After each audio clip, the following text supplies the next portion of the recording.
Hey guys, my name's Greg Lettery. Come with me, this is gonna be a good time.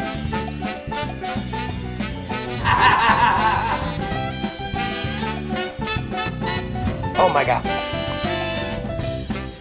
I don't know what that means, but cheers. Delicious.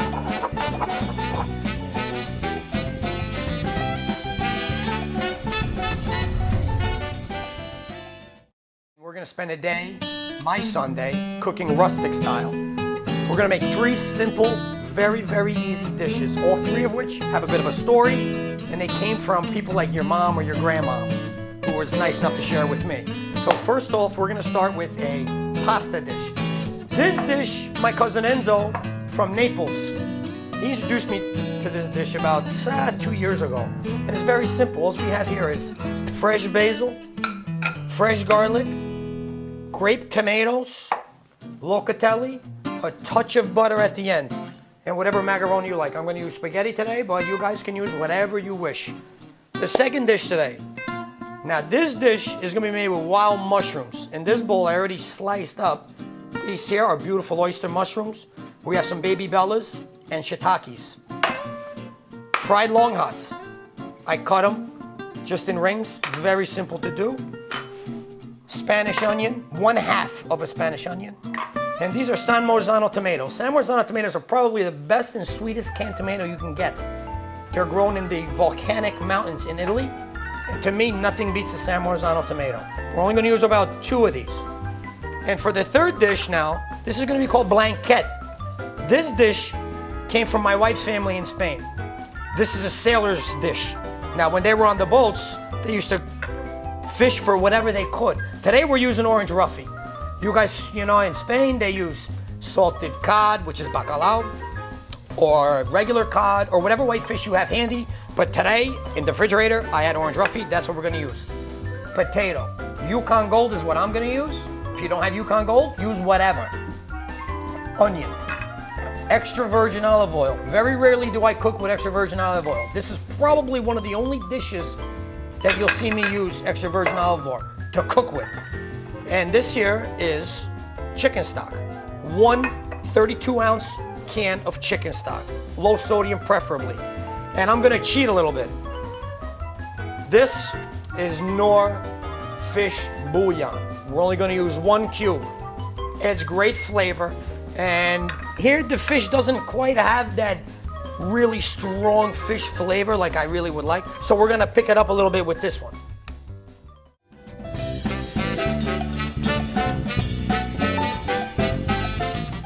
Okay, first we're gonna start with the Napolitano Style Pasta dish. And this is so simple to do. In here I have 5 pints of grape tomatoes. All you gotta do is you take them and you cut each one. It's a little painstaking, but believe me, it's worth it. So my pan is good and hot. I'm gonna take olive oil, not extra virgin, regular olive oil. We're gonna put in the pan. This is probably gonna be about 1/4 cup, maybe a little bit more. That's good. We're gonna drop our grape tomatoes in there. Okay. Now, once the grape tomatoes go in, we're gonna give it a little stir. I wanna make sure this pan is very hot. Okay? Now this is where we add our garlic. I don't like to saute my garlic first because I don't want to get it brown. I like to keep that nice garlic flavor without it getting burnt. So after the tomatoes go in, we're going to put in, I don't know, I'm going to guess here and say that looks like maybe 2-3 cloves, and then I'm going to put a little bit more in. We'll say 4 or 5 cloves, and that's going to do it like that. Okay? That's perfect. Now, we're going to use the salt. I'm going to use 1, 2, 3 pinches of salt. Pinches. That's what I go by. I don't know teaspoons, but this is how we're going to do it. Black pepper. Just like this. 1 pinch. Generous pinch of black pepper. For the salt, I use kosher salt. That's what I prefer. Sea salt is good too, but kosher salt really is the best as far as I'm concerned. So now we're going to let that just bubble down. Once this comes down and the tomatoes get caramelized, you're going to see exactly what I'm talking about with this dish, okay? Now I'm also going to put some fresh basil in this dish. So we're gonna come across here. I don't know, 1, 2, 3, 4. That's probably good. Now my cousin Enzo, he's pretty funny.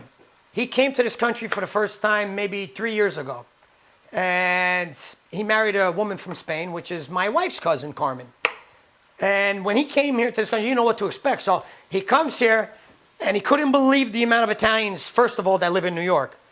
And when I brought him to the supermarket, he was in his glory. We had a whole aisle designated for Italian cooking. I mean, and he said to me, he goes, Greg, I can't even find this stuff in Spain as much as you have here.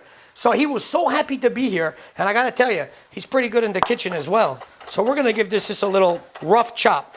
Nothing has to be perfect. Of course, this is going to cook down. This is going to take some time. So we don't even have to worry. Now, again, this is probably going to be about maybe 5. That's about 5. I'm going to use 7. I want 2 more in this dish because the fresh basil really and the garlic, this is what's going to make this dish stand out. I'm going to tell you this right now. Wonderful dish in the springtime too, or the summer. Oh yeah, August when the tomatoes are the best is ideal. Now we're going to put this right in there like this. Give it a little stir. You can smell it already. And what we're going to do is we're going to mash these tomatoes down. But we're going to do this throughout the way it's cooking. Okay, just give it a quick mash like this. And then before you know it, when this softens up, this is going to turn into a really, really good, simple sauce. Okay, so we're going to walk away. Now, second, what we're going to do now is we're going to do the wild mushroom dish. Now, this is a dish that I tell you is fantastic on bread. Bruschetta topped with this is dynamite. In about late October, early November, before the first frost, in my house growing up, my father used to take us mushroom hunting.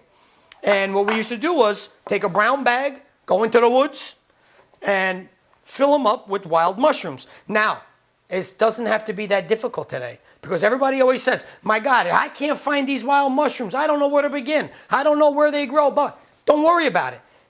In the supermarkets, they have a section of mushrooms and they have packages that have oyster mushrooms, shiitake, and baby bellas in one package. Those are fine. And what I did was I just gave these a rough chop, long ways. Even the baby bellas that are round buttons, I gave them a long chop too.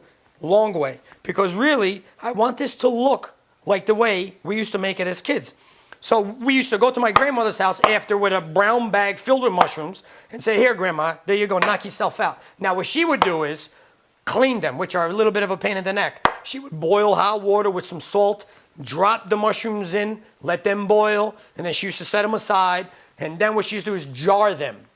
Many different ways you can jar them. You can jar this particular way. I'm going to do it as well, which is one of my favorites. I have a friend of mine whose mother jars them with just the wild mushrooms, mint leaves, olive oil, and whole garlic. They're wonderful to use anytime on a sandwich or just on bread. So let's get started. We're going to go over here and turn my pan on. Okay, that's great. Now with this, we're going to use olive oil. That's probably about, I don't know, same, quarter cup, little more, something like this. First, what I want to do is I want to render these onions, the Spanish onions first, okay? So we put them in the pan. Now you're going to see that when these things start to cook, I want these to turn, clear. They always say clear, a little more than clear. I want it to be a little on the brown side before I add my mushrooms because I just like when my onions get caramelized. It just, to me, adds a whole nother flavor to a dish. So we're going to let that go right there.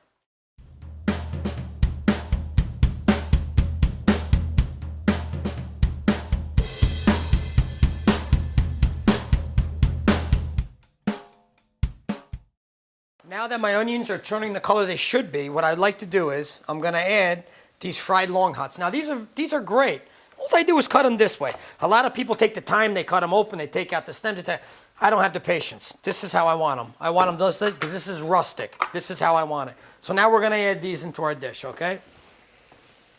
And then just put them in. You can see the color on the onions are browning. This is what I want. I like them to turn that brown color. We're just going to chop that one up. Now, we're going to let this cook probably for about another 10 minutes or so.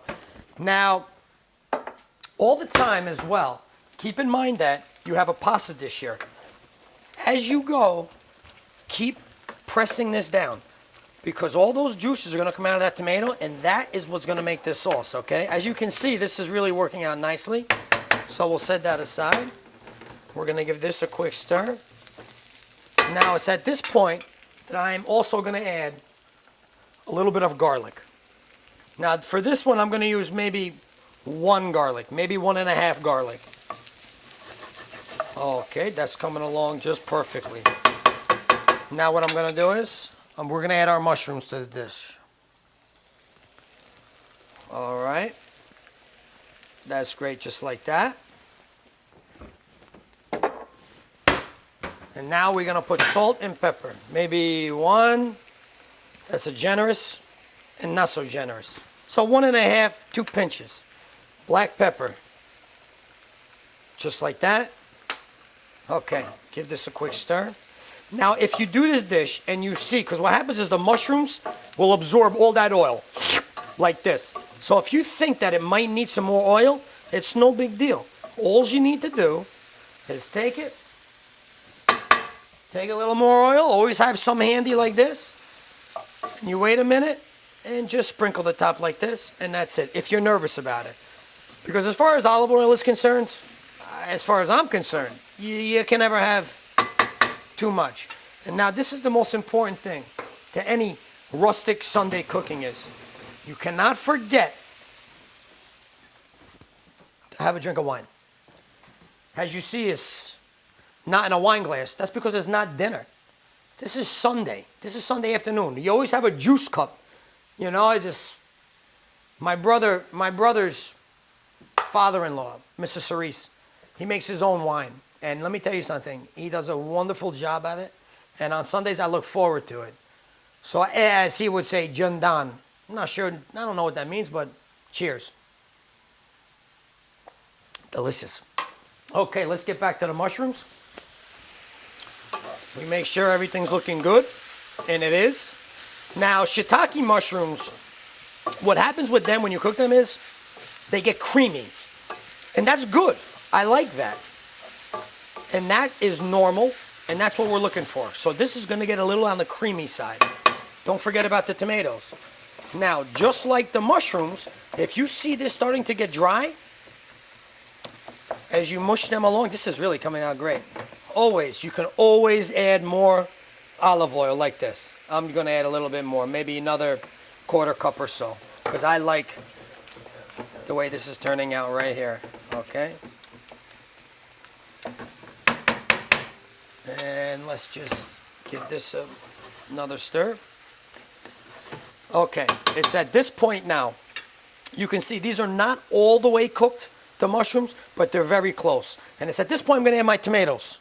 And all you want to do with these is, these are, again, San Marzanos. All you need to do with these is push your thumb into it, because if you squeeze the whole thing, it'll explode. Push your thumb in and just gently, just break that up. Just like this, okay? And then we're going to use another one. Put your thumb in the middle, let the juices come out, and then just break it like this, okay? And then get that in there. And you know what I got to tell you? We're going to use 3. We're going to use 1 more. So just like this. I got to tell you, you put this, even the mushrooms over pasta is delicious, but I prefer it with bread, just like that. Okay, and I'm going to turn this up just a little bit because I really want that to boil down a little bit. And I'm going to add just a little bit of fresh basil. Just a little bit. Maybe even just 1, just 2. Nothing crazy because I don't want this basil to overpower it. Just give this a rough chop. Like that. This is going to go like this. Okay, now this is done.